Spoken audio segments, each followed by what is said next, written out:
त्यसै गरी हाम्रो पार्टीका स्थायी समिति सदस्य एवं पूर्व मन्त्री हरिबोल गतेल कमरेड शीतल कुमार पनि यहाँ हाम्रो सानो उपस्थित हुनुहुन्छ। त्यसै गरी माननीय सांसद जी हुनुहुन्छ प्रतिनिधि सभाको यहाँ इन्दु शर्मा पनि हाम्रो सानो उपस्थित हुनुहुन्छ। उहाँले यहाँ आएर सानो आफ्ना केही भनाइहरूद्वारा विषयवस्तु अघि कविता मार्फत पनि प्रस्तुत गरिसक्नु भएको छ।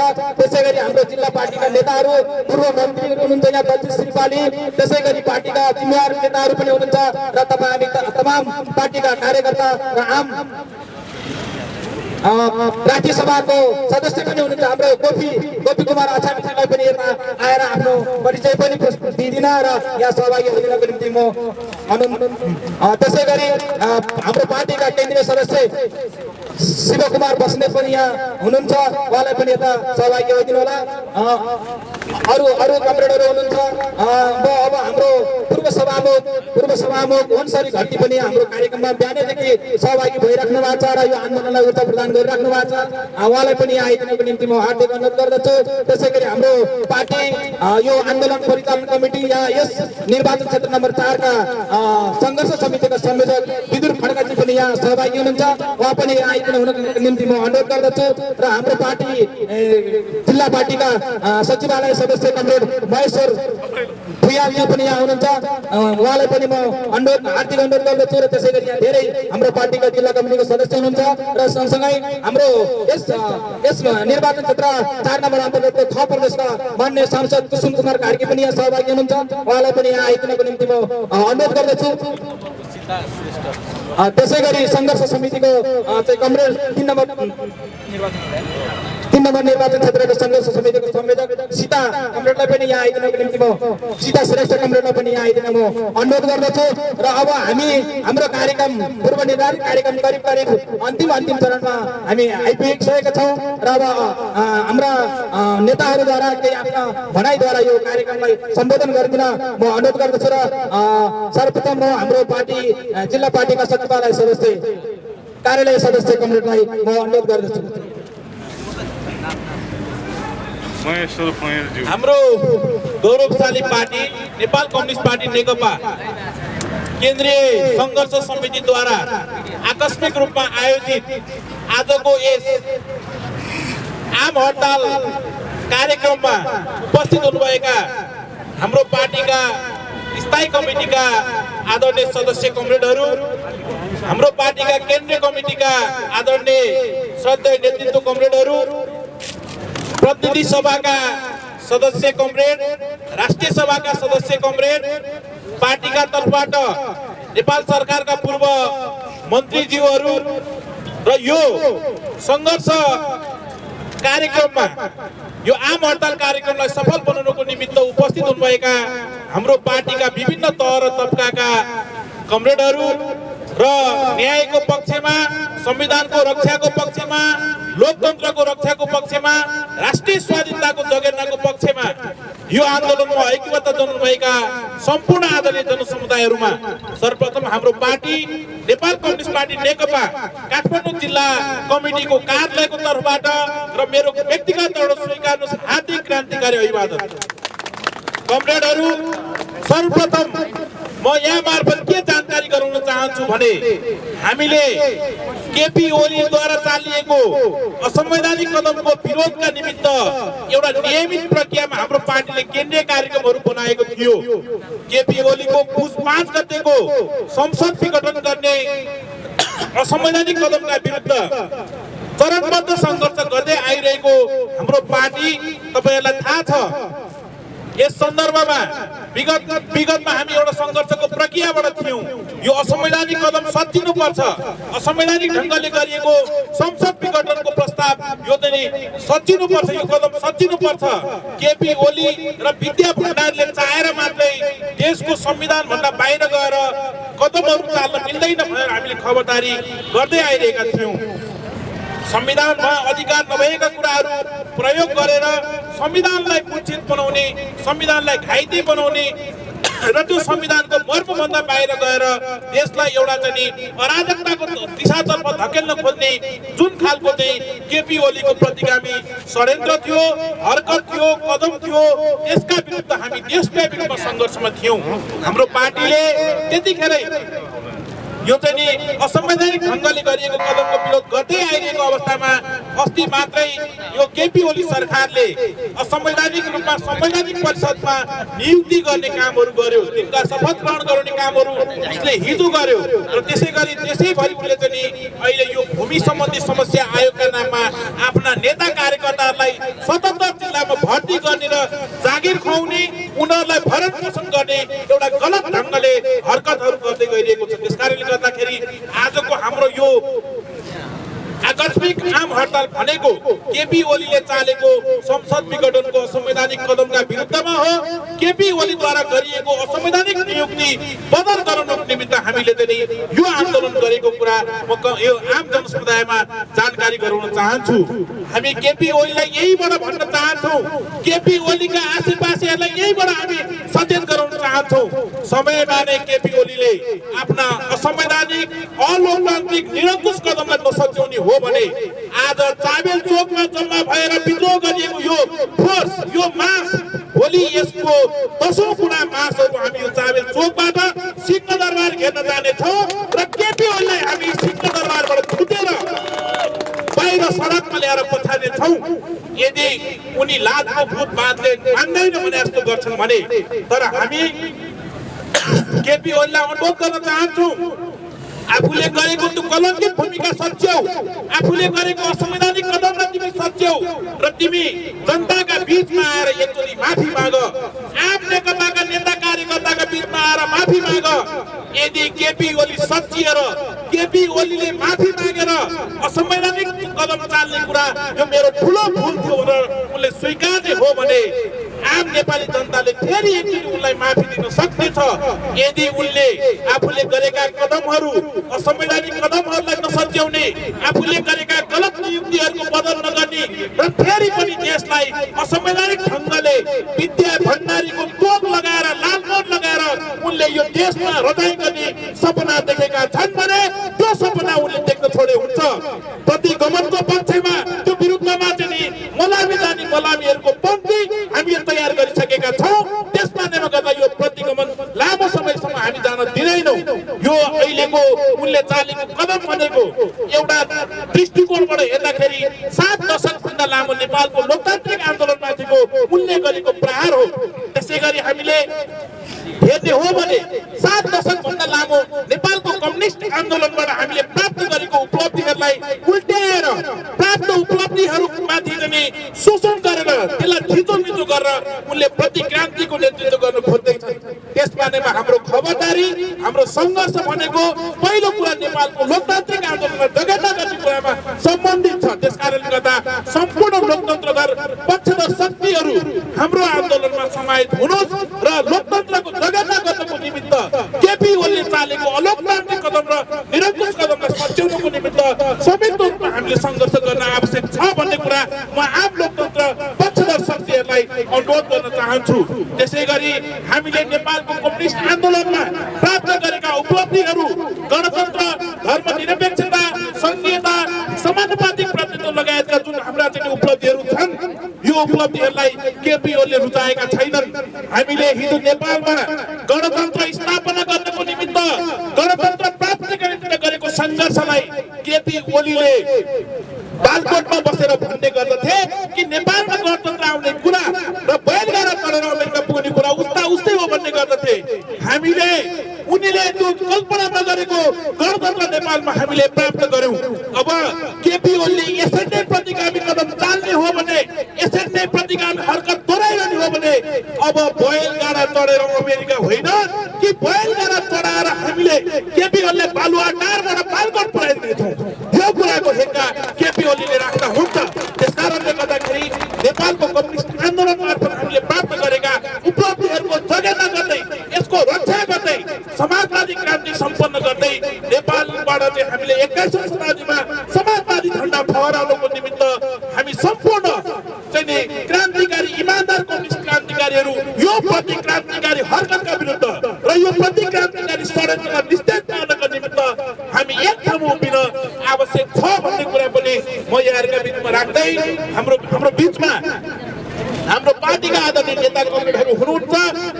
उहाँले थप विषयहरू राख्नुहुनेछ, विस्तृत रूपमा विषयहरू राख्नुहुनेछ भन्ने कुराहरू राख्दै म आजको यस आम हडताल हामीले आकस्मिक रूपमा आयोजना गर्दाखेरि नेपाली आम यो भेगका जनसमुदायहरू हाम्रा नागरिकहरूलाई पर्न गएको असुविधाप्रति हामी म नेपाल कम्युनिस्ट पार्टी नेकपा काठमाडौँ जिल्ला पार्टीको तर्फबाट यहाँ समक्ष क्षमा याचना पनि चाहन्छु। सङ्घर्षमा जाने कुरा, यो स्तरमा जाने कुरा हाम्रो रहरको कुरा थिएन, यो हाम्रो बाध्यताको कुरा थियो। हामी नियमित एउटा शान्तिपूर्ण सङ्घर्षको प्रक्रिया मार्फत अगाडि बढिरहेका थियौँ। बिचमा चाहिँ केपी ओलीले फेरि अर्को ठुलो षड्यन्त्र स्वरूप चाहिँ संवैधानिक परिषदमा अवैधानिक ढङ्गले असंवैधानिक ढङ्गले नियुक्ति गरिसकेपछि हामी यो अन्धो र पहिलो सरकारलाई सुनाउनको निमित्त यो चाहिँ निरङ्कुशताले मैमत्त भएको खड्ग ओली नेतृत्वको सरकारलाई हामीले चाहिँ सचेत गराउनको निमित्त जनतामा पनि एउटा खालको चाहिँ सचेतनापूर्वक जागरणको चाहिँ एउटा विकास गराउनको निमित्त हामी आज आकस्मिक रूपमा नेपाल बन्दको यो आम हडतालको कार्यक्रमसम्म आयौँ।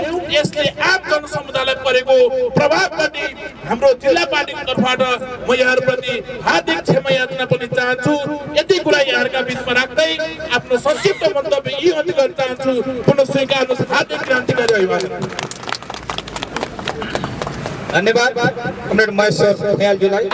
मान शहीदहरू लाल सलाम, लाल सलाम, लाल सलाम। मान शहीदहरू लाल सलाम, लाल सलाम, लाल सलाम। मान शहीदहरू लाल सलाम, लाल सलाम, लाल सलाम। प्रतिनिधि सभाको असंवैधानिक विघटन खारेज गर, खारेज गर, खारेज गर। प्रतिनिधि सभाको असंवैधानिक विघटन खारेज गर, खारेज गर, खारेज गर। प्रतिनिधि सभाको असंवैधानिक विघटन खारेज गर, खारेज गर, खारेज गर। प्रतिनिधि सभा सुचारू गर, सुचारू गर, सुचारू गर। प्रतिनिधि सभा सुचारू गर, सुचारू गर, सुचारू गर। प्रतिनिधि सभा सुचारू गर, सुचारू गर, सुचारू गर। संसद विघटन गर्न पाइँदैन, पाइँदैन, पाइँदैन। संसद विघटन गर्न पाइँदैन, पाइँदैन, पाइँदैन। निरङ्कुशतन्त्र चाहिँदैन, चाहिँदैन, चाहिँदैन। निरङ्कुशतन्त्र चाहिँदैन, चाहिँदैन, चाहिँदैन। निरङ्कुशतन्त्र चाहिँदैन, चाहिँदैन, चाहिँदैन। प्रतिक्रमण षड्यन्त्र मुर्दाबाद, मुर्दाबाद। हाम्रो सामु यहाँ 3 नम्बर निर्वाचन क्षेत्रका सङ्घर्ष समितिको संयोजक सीता श्रेष्ठ आउनु भएको छ। त्यसै गरी सङ्घर्ष मञ्चका नेता श्री कृष्ण अधिकारी जो यहाँ हुनुहुन्छ कमरेड विवेक, उहाँलाई पनि धन्यवाद दिन चाहन्छु। र अब हामी हाम्रो नेताहरू मार्फत यो कार्यक्रमलाई सम्बोधन गर्ने कार्यक्रम रहेको छ। त्यसो हुँदा अब अहिले हाम्रो 2 जना विशिष्ट अतिथिहरूले यहाँ विषयवस्तु राख्नुहुनेछ। सर्वप्रथम म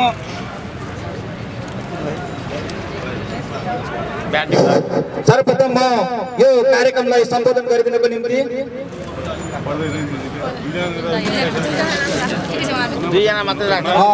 हाम्रो पार्टीका स्थायी समिति सदस्य एवं पूर्व मन्त्री कमरेड शीतल कुमारलाई यस कार्यक्रमलाई सम्बोधन गरिदिनको निम्ति म अनुरोध गर्दछु।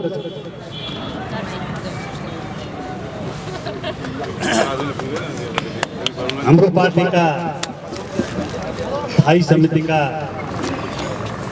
सदस्य कमरेड,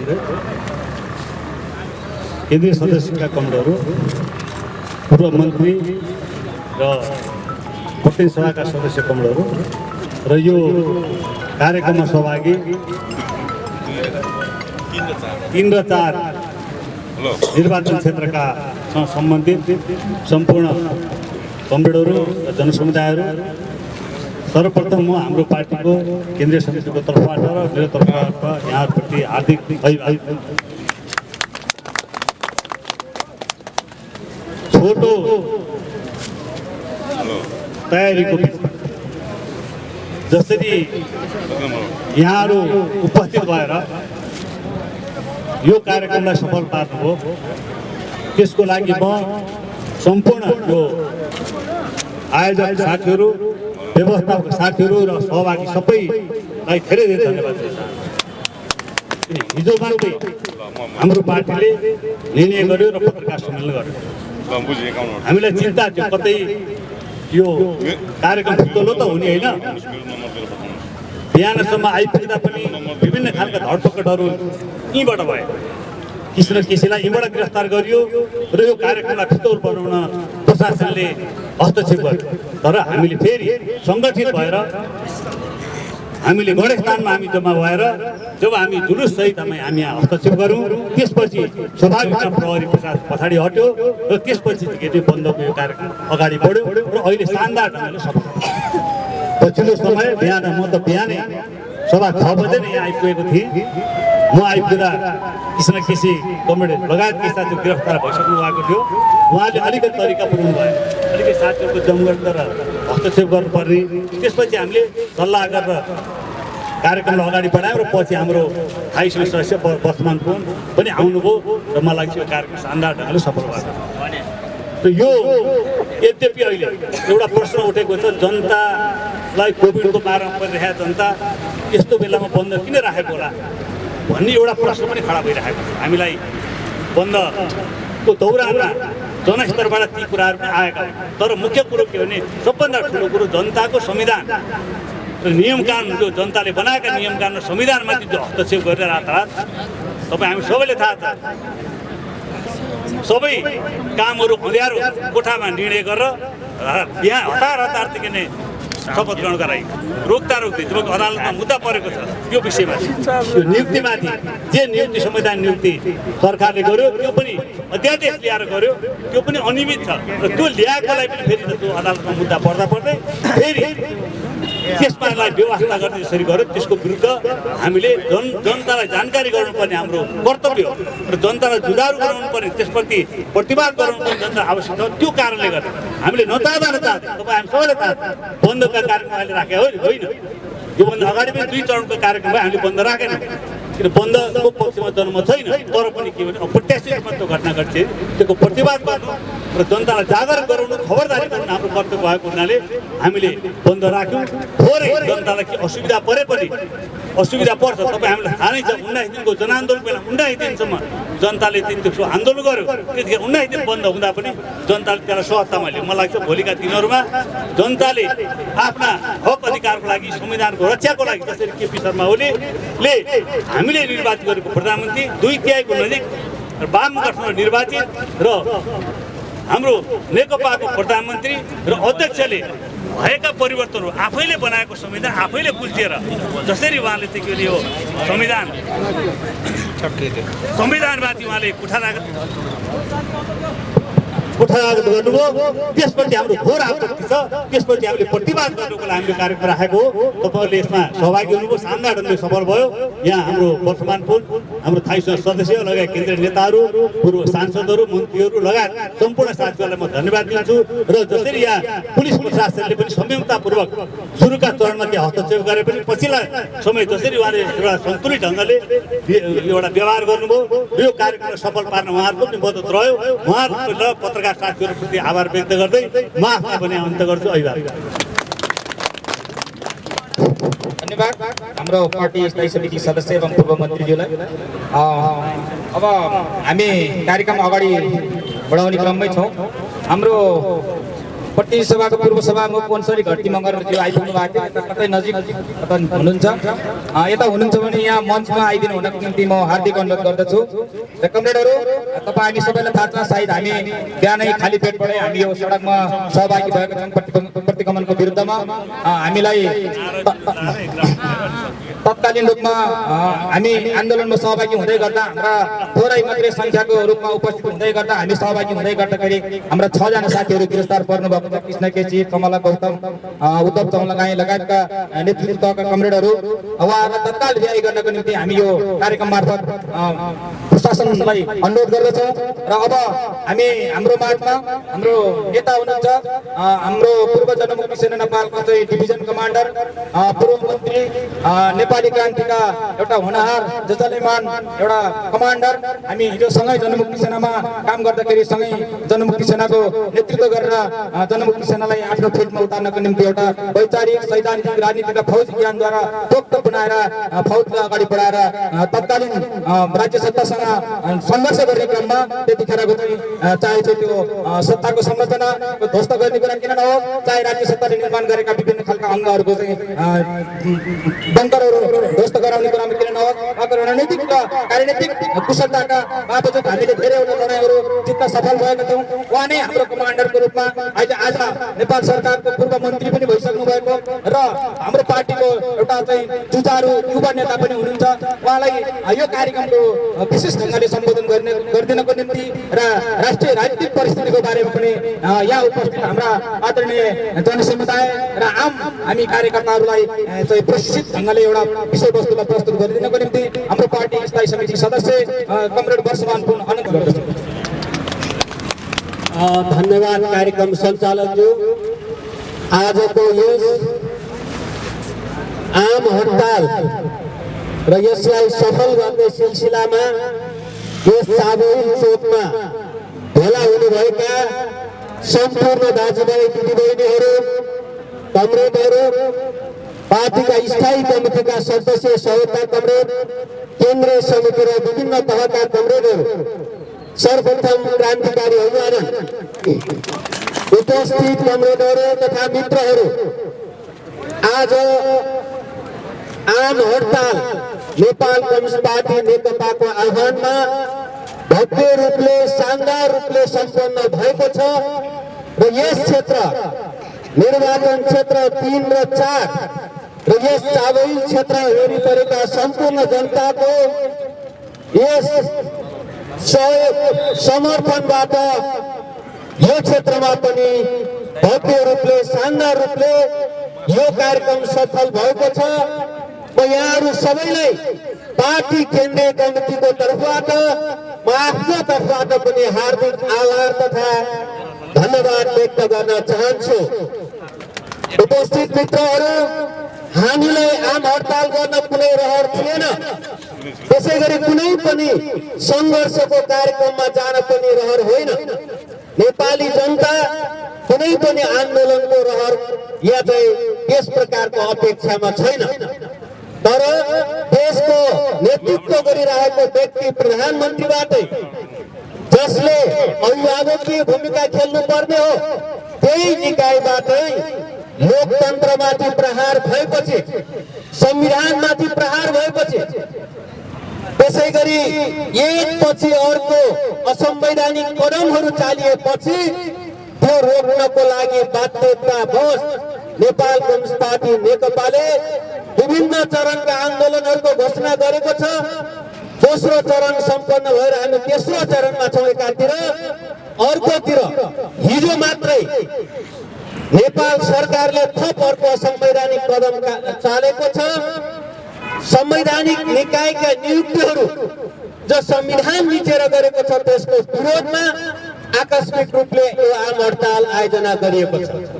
संविधानको धारा 292 ले भन्छ कि संवैधानिक परिषदले नियुक्त गर्ने पदहरू प्रधान न्यायाधीश, सर्वोच्च अदालतका न्यायाधीशहरू, राजदूत, त्यसै गरी राजदूत, संवैधानिक निकायका अध्यक्ष, त्यसै गरी सदस्यहरू र महालेखा परीक्षक, यही पदहरू जब नियुक्त गरिसकेपछि संविधानको धारा 292 ले भन्छ नियुक्ति पछि सिफारिस हुन्छ। त्यो सिफारिस पछि संसदले त्यसको सुनवाई गर्नुपर्छ। त्यो सुनवाई पछि मात्रै काम गर्न योग्य हुन्छन्, नियुक्ति हुन्छन् भनेर संवैधानिक व्यवस्था गरेको छ। संविधानले के भन्छ भने त्यो नियुक्ति गर्नको लागि एउटा संसदीय समिति हुन्छ, संयुक्त समिति। देशमा प्रतिनिधि सभा र राष्ट्रिय सभाका 15 जना माननीय सदस्यहरूको त्यो सुनवाई समिति हुन्छ। यही पदहरूको लागि जब सरकार संवैधानिक परिषदले सिफारिस गरेपछि सुनवाई हुन्छ। योग्य छ भनेर नियुक्तिको लागि सिफारिस गर्छ। यदि अयोग्य छ भने 2/3 सदस्यहरूले त्यसलाई असमर्थन गर्छ। असमर्थन भएपछि त्यो नियुक्ति हुन सक्दैन। केही समय अगाडि वर्तमान प्रधान न्यायाधीश भन्दा अगाडि एकजना प्रधान न्यायाधीशको सिफारिस संवैधानिक परिषदले गर्यो। संसदीय सुनवाईले अयोग्य भनेर चाहिँ 2/3 ले त्यसलाई रिजेक्ट गर्यो, त्यसलाई असमर्थन गर्यो अथवा त्यसलाई समर्थन गरेन। त्यसपछि स्वतः त्यो चाहिँ अवैध अथवा यो चाहिँ त्यो चाहिँ के अरे असफल नियुक्ति सिफारिस असफल भयो। अनि फेरि अहिलेका प्रधान न्यायाधीशलाई एउटा प्रक्रिया सम्मत ढङ्गले संवैधानिक परिषदले सिफारिस गर्यो, संसदीय सुनवाई समितिले सुनवाई गर्यो, योग्य उपयुक्त भनेर सिफारिस गरिसकेपछि अनुमोदन गरिसकेपछि नियुक्त गरिएको अवस्था छ र आज त्यही प्रक्रिया हो। संवैधानिक अङ्गका प्रमुखहरू, संवैधानिक अङ्गका सदस्यहरू सिफारिस गरिएको छ। त्यसमा लोकसेवा आयोगमा गरिएको छ, अख्तियार दुरुपयोग आयोगमा चाहिँ प्रमुख लगायत सदस्य गरिएको छ। त्यसै गरी चाहिँ अन्य विभिन्न संवैधानिक आयोगहरू छन्, त्यसमा अध्यक्ष सदस्यहरू सिफारिस गरिएका छन्। जुन दिन संवैधानिक परिषदले सिफारिस गर्यो त्यसै दिन संसद विघटनको सिफारिस पनि भएको छ। अनि हामी यहाँ स्पष्ट छौँ, एउटा सामान्य संविधानको ज्ञान या कानुनको ज्ञान राख्ने मान्छेलाई पनि थाहा छ कि सुनवाई गर्ने संसद नभएपछि त्यो 45 जना सिफारिस गरेका व्यक्ति स्वतः त्यो अयोग्य भए र स्वतः त्यो चाहिँ निष्क्रिय भएको अवस्था हो। तर हिजो 45 दिन 80 दिन पुगेपछि हिजो मात्रै त्यो संविधान लिचेर सुनवाई पनि नगरेर नियुक्त गरिएका छन्। अब प्रश्न उठेको छ, अख्तियार जसले विभिन्न खालका भ्रष्टाचारका मुद्दाहरू हेर्नुपर्छ, त्यो व्यावसायिक हुनुपर्छ, स्वस्थ र पारदर्शी हुनुपर्छ, त्यो निकायको प्रमुख र सदस्यहरू संविधान मिचेर गरिएपछि काम कसरी हुन्छ? निर्वाचन आयोगमा 2 जना सदस्यहरू पठाइएको छ, प्रधानमन्त्री चुनाव गर्ने कुरो गरिरहेका छन्, अनि त्यो चाहिँ संविधान सम्मत छैन। संविधान मिचेर गरिएका नियुक्तिबाट गरिएका सदस्य या आयुक्तहरूले कसरी भोलि निष्पक्ष निर्वाचन हुन्छ? लोकतन्त्रको अभिभावकत्व गर्ने निकाय भनेको निर्वाचन आयोग हो। निर्वाचन आयोगले सबै दलहरूलाई बराबरीको ग्राउन्डमा राखेर प्रतिस्पर्धा गराउने एउटा चाहिँ अम्पायरको भूमिका खेल्ने निकाय लोकसेवा निर्वाचन आयोगको त्यसका सदस्यहरू संविधान मिचेर गरिएपछि कसरी त्यो चाहिँ निष्पक्ष निर्वाचनको कल्पना हामी गर्न सक्छौँ? त्यसै लोकसेवा आयोग लगायतका अरू निकायहरू जो पारदर्शी स्वस्थ, त्यसै गरी एउटा व्यावसायिक रूपले संवैधानिक दायरामा बसेर मर्यादित काम गर्ने निकायहरू छन्। त्यो संवैधानिक निकायका प्रमुख र सदस्यहरू गैर संवैधानिक रूपले नियुक्त भएपछि कसरी काम हुन सक्छ? यो हाम्रो प्रश्न हो एकातिर। अर्कोतिर प्रधानमन्त्रीले गरेको यो एकपछि अर्को संविधान उल्लङ्घन, प्रतिनिधि सभा विघटन एउटा उल्लङ्घन थियो, अर्को संविधानको उल्लङ्घन भएको छ भन्दा हामी देश केले चल्ने संविधानले यो लोकतन्त्र हो। लोकतन्त्रमा जनताले शासन गर्ने हो। जनताले 5 वर्षको लागि शासन गर्नको लागि आफूले आफ्ना प्रतिनिधिहरू चयन गर्ने हो, देश मार्फत शासन गर्ने हो। गैर निर्वाचित सरकारले शासन गर्न पाउँदैन, यो लोकतान्त्रिक सिद्धान्त हो। त्यसै गरी संसद नभएको बेला, निर्वाचित संस्था नभएको बेला सरकारले ट्याक्स पनि उठाउनु पर्दैन। नो इलेक्सन अथवा नो रिप्रेजेन्टेसन, नो ट्याक्सेसन भन्ने चाहिँ एउटा लोकतन्त्रको सिद्धान्त हो।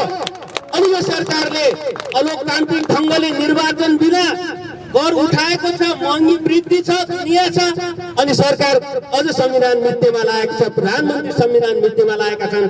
अनि यो लोकतन्त्र जनताले 70 वर्ष लडेर ल्याएको लोकतन्त्र, यसलाई बचाउने कसले? यो बचाउने युवाहरूले हो, यो बचाउने जनताहरूले हो। यो लोकतन्त्र बच्यो भने युवाहरूको भविष्य छ। यो लोकतन्त्र बच्यो भने मजदुरको, किसानको, महिलाको भविष्य छ। किनभने बोल्न पाएको छ, लेख्न पाएको छ, सङ्गठित हुन पाएको छ, साथै आफूले चाहेको उद्यम गर्न, व्यवसाय गर्न पाएको छ र आफूले चाहिँ आफ्ना प्रतिनिधिहरू 5-5 वर्षमा छनौट गर्ने, गलत प्रतिनिधिहरू, बेठिक प्रतिनिधिहरू, अयोग्य प्रतिनिधिहरूलाई रिजेक्ट गर्ने चाहिँ अधिकार पाएको छ। तर अब प्रधानमन्त्रीको असंवैधानिक कदमपछि निर्वाचन पनि चाहिएन, कानुन पनि चाहिएन, संविधान चाहिएन भन्दा देश कता जाँदैछ भने निरङ्कुशतातिर जाँदैछ। त्यसैले यो निरङ्कुशता रोक्नको लागि, यो चाहिँ स्वेच्छाचारिता रोक्नको लागि यो आम हडताल हो। म सबैलाई यो अनुरोध गर्न चाहन्छु। उपस्थित मित्रहरू, आज चाहिँ हामीले आज हामीले 2 पटक संविधान उल्लङ्घन भएको छ, यो असंवैधानिक कदम चालिएको छ। कति साथीहरूलाई लाग्न सक्ला प्रधानमन्त्री त अस्ति नेकपाकै हुनुहुन्थ्यो, हाम्रै अध्यक्ष हुनुहुन्थ्यो, खासै अर्को मान्छे जस्तो नलाग्न सक्ला, तर लोकतन्त्रमाथिको यो प्रहार, संविधानमाथिको यो प्रहार, जनताको जनमतमाथिको यो प्रहारले अन्ततः आज भोलि पर्सि हुँदाहुँदै यो उपलब्धिहरू गुम्नेछन्, जसले संविधान च्यात्दै गएको अवस्था छ, लोकतन्त्र गुम्दै गएको अवस्था छ। यसले जनताको भविष्य अन्धकार हुँदै हुँदै गएर अन्ततः निरङ्कुशतातिर गइरहेको छ। यो हाम्रो खबरदारी हो, यो लोकतान्त्रिक शासन हो, कानुन अनुसार सरकार चल्नुपर्छ, कोही पनि व्यक्ति चल्नुपर्छ। यो राजतन्त्र होइन, यो सामन्तवाद होइन, खबरदार यो सैन्य शासन पनि होइन। आज बुटोलमा चाहिँ यो चाहिँ बख्तरबन्द गाडीहरू निकालेर सेनाका चाहिँ ट्याङ्कहरू निकालेर दर्शाउन खोजिएको छ। केही दिन अगाडि रिङ रोडमा सेनाका बख्तरबन्द गाडी निकालेर मनोवैज्ञानिक प्रभाव दिन खोजिएको छ। खबरदार केपी ओली, तपाईँ पनि यही आन्दोलनबाट आएको छ। 14 वर्ष जेल हाल्दा यस्तै बख्तरबन्दहरू देखाएर दर्शाइन्थ्यो। हामी सबै लडेर आएका छौँ, जनता लडेर आएको छ। हामी जनताको रगत पसिना बलिदानबाट अहिले यो स्थापना भएको छ। आज म कसैलाई देखाइदिन्छु भन्ने नाउँमा आज लागिरहेको होला केपी ओलीलाई मैले केही मान्छेहरूलाई ठिकै गरेको छु भन्ने लागेको होला। म चाहिँ रामबहादुर थापा गृह मन्त्रीलाई आज सुनियो, प्रचण्डलाई पनि सडकबाट उठाउनु भनेको सुनियो। हिजो आफ्नै अध्यक्ष, आफ्नै नेता जसले यहाँसम्म नेतृत्व गरेर आएको प्रचण्डलाई उठाउनु भनेको छ। खबरदार, रामबहादुर थापा सधैँ गृह मन्त्री भइराख्दैनन्। भोलि रामबहादुर थापा त्यहाँ गृह मन्त्रालय झरेको भोलिपल्ट उठाएर ल्यायो भने के हुन्छ? कसैले घिसाएर उठायो भने कसले संरक्षण गर्छ? प्रहरी। धन्यवाद कार्यक्रम सञ्चालकज्यू। आजको यस आम हडताल र यसलाई सफल गर्ने सिलसिलामा यस चाबहिल चोकमा भेला हुनुभएका सम्पूर्ण दाजुभाइ दिदीबहिनीहरू, कमरेडहरू, पार्टीका स्थायी कमिटीका सदस्य, सहयोगका कमरेड, केन्द्रीय समिति र विभिन्न तहका कमरेडहरू, सर्वप्रथम क्रान्तिकारी अभिवादन। उपस्थित कमरेडहरू तथा मित्रहरू, आज आम हडताल नेपाल कम्युनिस्ट पार्टी नेकपाको आह्वानमा भव्य रूपले, शानदार रूपले सम्पन्न भएको छ र यस क्षेत्र निर्वाचन क्षेत्र 3 र 4 र यस चाबहिल क्षेत्र वरिपरिका सम्पूर्ण जनताको यस सहयोग समर्थनबाट यो क्षेत्रमा पनि भव्य रूपले, शानदार रूपले यो कार्यक्रम सफल भएको छ। म यहाँहरू सबैलाई पार्टी केन्द्रीय कमिटीको तर्फबाट, म आफ्नो तर्फबाट पनि हार्दिक आभार तथा धन्यवाद व्यक्त गर्न चाहन्छु। उपस्थित मित्रहरू, हामीलाई आम हडताल गर्न कुनै रहर थिएन, त्यसै गरी कुनै पनि सङ्घर्षको कार्यक्रममा जान पनि रहर होइन।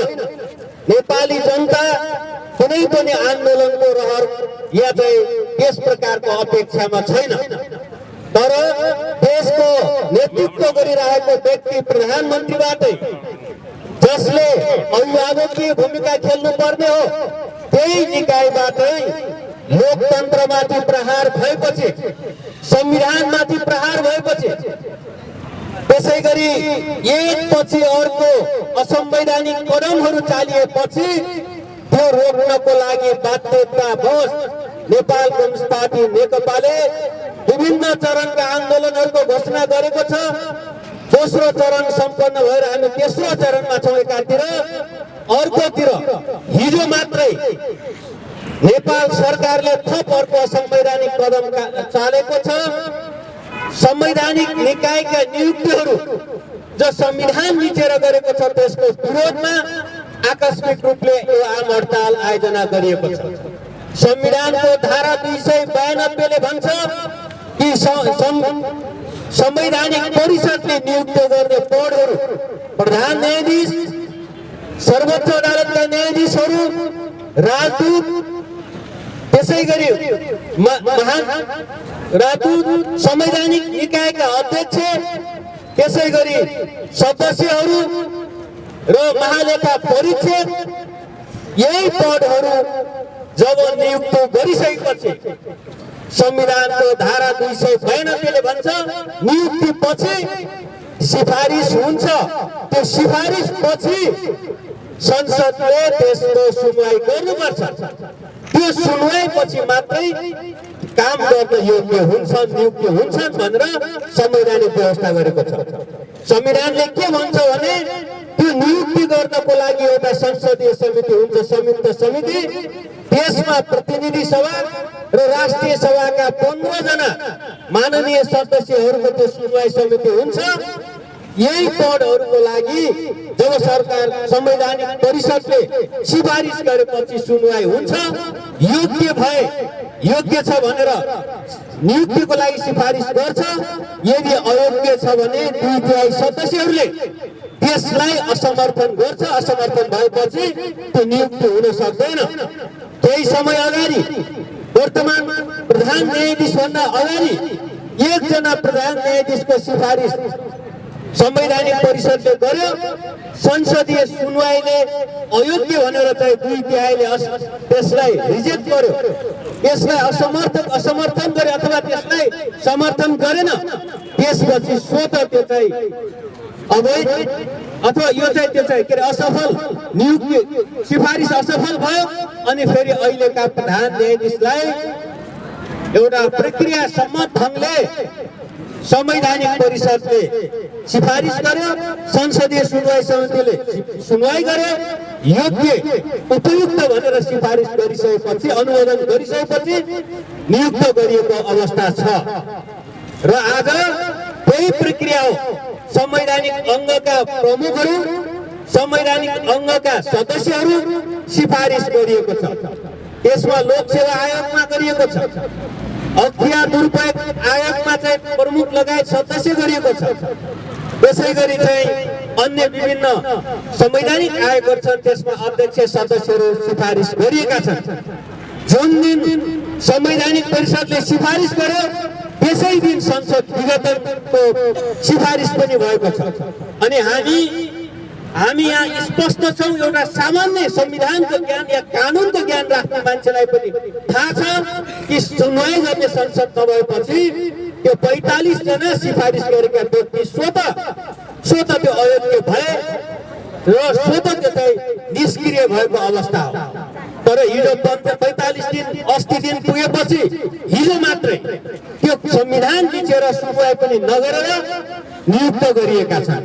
अब प्रश्न उठेको छ, अख्तियार जसले विभिन्न खालका भ्रष्टाचारका मुद्दाहरू हेर्नुपर्छ, त्यो व्यावसायिक हुनुपर्छ, स्वस्थ र पारदर्शी हुनुपर्छ। त्यो निकायको प्रमुख र सदस्यहरू संविधान मिचेर गरिएपछि काम कसरी हुन्छ? निर्वाचन आयोगमा 2 जना सदस्यहरू पठाइएको छ, प्रधानमन्त्री चुनाव गर्ने कुरो गरिरहेका छन्। अनि त्यो चाहिँ संविधान सम्मत छैन। संविधान मिचेर गरिएका नियुक्तिबाट गरिएका सदस्य या आयुक्तहरूले कसरी भोलि निष्पक्ष निर्वाचन हुन्छ? लोकतन्त्रको अभिभावकत्व गर्ने निकाय भनेको निर्वाचन आयोग हो।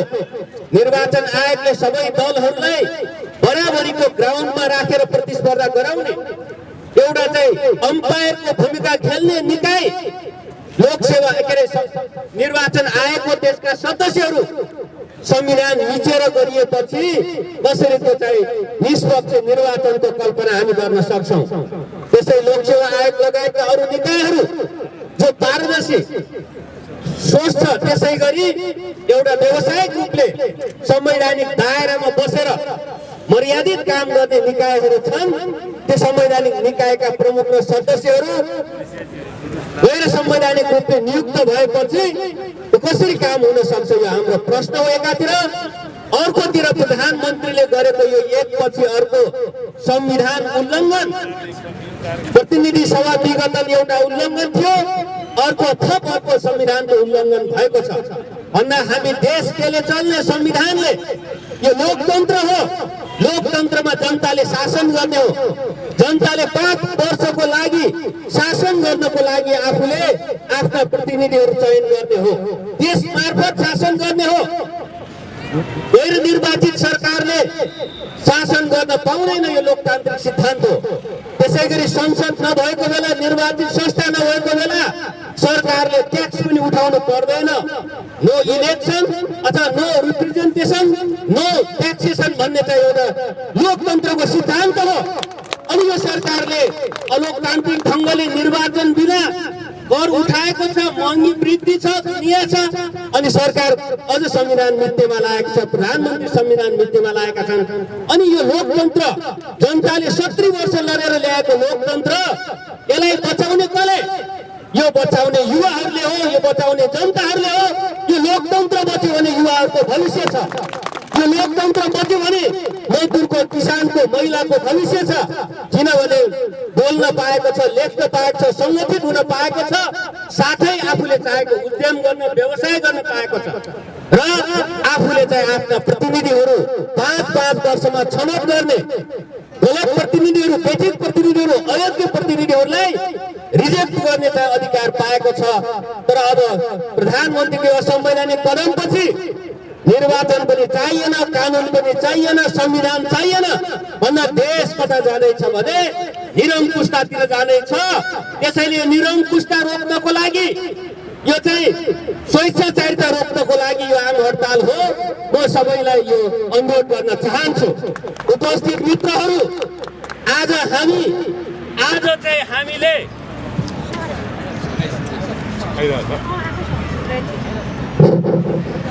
हामीले दुई पटक संविधान उल्लङ्घन भएको छ। यो असंवैधानिक कदम चालिएको छ। कति साथीहरूलाई लाग्न सक्ला प्रधानमन्त्री त अस्ति नेकपाकै हुनुहुन्थ्यो, हाम्रै अध्यक्ष हुनुहुन्थ्यो, खासै अर्को मान्छे जस्तो नलाग्न सक्ला। तर लोकतन्त्रमाथिको यो प्रहार, संविधानमाथिको यो प्रहार, जनताको जनमतमाथिको यो प्रहारले अन्ततः आज भोलि पर्सि हुँदै यो उपलब्धिहरू गुम्नेछन्, जसले संविधान च्यात्दै गएको अवस्था छ, लोकतन्त्र गुम्दै गएको अवस्था छ। यसले जनताको भविष्य अन्धकार हुँदै गएर अन्ततः निरङ्कुशतातिर गइरहेको छ। यो हाम्रो खबरदारी हो। यो लोकतान्त्रिक शासन हो। कानुन अनुसार सरकार चल्नुपर्छ, कोही पनि व्यक्ति चल्नुपर्छ। यो राजतन्त्र होइन, यो सामन्तवाद होइन, खबरदार यो सैन्य शासन पनि होइन। आज बुटोलमा चाहिँ यो चाहिँ बख्तरबन्द गाडीहरू निकालेर, सेनाका चाहिँ ट्याङ्कहरू निकालेर दर्शाउन खोजिएको छ। केही दिन अगाडि रिङ रोडमा सेनाका बख्तरबन्द गाडी निकालेर मनोवैज्ञानिक प्रभाव दिन खोजिएको छ। खबरदार केपी ओली, तपाईँ पनि यही आन्दोलनबाट आएको छ। 14 वर्ष जेल हाल्दा यस्तै बख्तरबन्दहरू देखाएर दर्शाइन्थ्यो। हामी सबै लडेर आएका छौँ, जनता लडेर आएको छ। हामी जनताको रगत, पसिना, बलिदानबाट अहिले यो स्थापना भएको छ। आज म कसैलाई देखाइदिन्छु भन्ने नाउँमा आज लागिरहेको होला केपी ओलीलाई मैले केही मान्छेहरूलाई ठिकै गरेको छु भन्ने लागेको होला। म चाहिँ रामबहादुर थापा गृहमन्त्रीलाई आज सुनियो, प्रचण्डलाई पनि सडकबाट उठाउनु भनेको सुनियो। हिजो आफ्नै अध्यक्ष, आफ्नै नेता जसले यहाँसम्म नेतृत्व गरेर आएको प्रचण्डलाई उठाउनु भनेको छ। खबरदार, रामबहादुर थापा सधैँ गृहमन्त्री भइराख्दैनन्। भोलि रामबहादुर थापा त्यहाँ गृह मन्त्रालय झरेको भोलिपल्ट उठाएर ल्यायो भने के हुन्छ? कसैले घिसाएर उठायो भने कसले संरक्षण गर्छ? प्रहरी